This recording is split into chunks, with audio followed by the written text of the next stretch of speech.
Hi folks, Bob the chemist here with a tutorial on significant figures. We are going to use a map technique, a little trick to figure out how to count the number of significant digits in a number.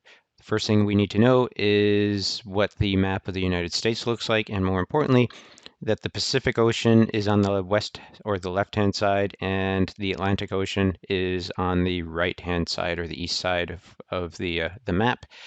We're using the P to indicate present, and we're going to use the A to indicate absent.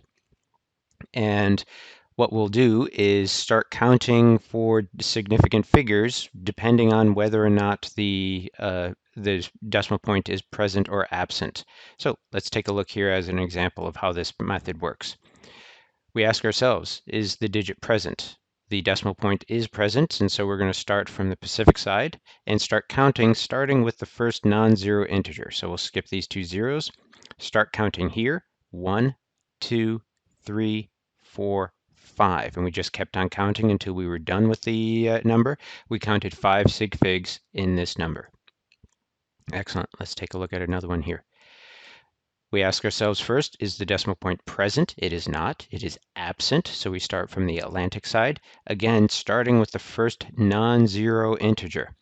We keep going. We start here. So there's a 1, 2, 3, 4. There are 4 sig figs in this number. We keep on going. Last example. There is a decimal point present. So we're going to start from the Pacific side, starting with the first non-zero integer. 1, 2, 3, 4, 5, 6. 6 digits in this number. There you have it.